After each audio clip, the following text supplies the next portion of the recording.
মানিক মিয়া হচ্ছে বাড়িতে নাই, তো আমি হচ্ছে মানিক মিয়ার বাড়িতে এখন আসি। আমার পাশে হচ্ছে ভাবি, উনি হচ্ছে মানিক মিয়ার বউ, উনি হচ্ছে মানিক মিয়া।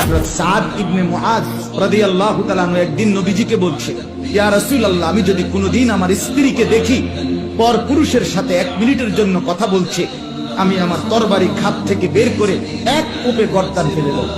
অবশেষে আমরা হাজব্যান্ড ওয়াইফ কাপল ব্লগ ভিডিও বানিয়ে পেয়ে গেলাম ফেসবুক থেকে ইনকাম। আমরা ইনকাম করছি হচ্ছে কি আপনার 1 মাসে 1,44,000 টাকা। এটা হচ্ছে আমাদের 1 মাসের কাপল ব্লগের ইনকাম। স্বামী স্ত্রীর একান্ত মুহূর্তগুলোকে ভিডিও করে করে মানুষকে দিচ্ছেন, আপনার বউকে মানুষের সামনে উপস্থাপন করছেন। কেন?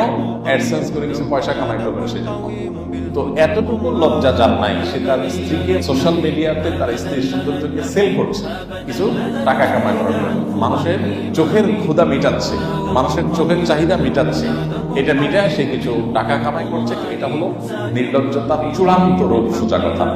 আজকের এই ব্লগে আমরা যে চ্যালেঞ্জটি খেলছি সেই চ্যালেঞ্জটির নাম হচ্ছে never have I ever challenge. আর রেডি গাইস? যে আমার স্ত্রী, আমার বউ অন্য কোন পুরুষ দেখবে যে এটা সহ্য করতে পারে, সে আত্মমর্যাদাহীন দায়ুস। রাসূল সাল্লাল্লাহু আলাইহি ওয়াসাল্লাম বলেছেন, লা ইয়াদখুলুল জান্নাতা আদ-দায়ুস। দায়ুস জান্নাতে প্রবেশ করতে পারবে না।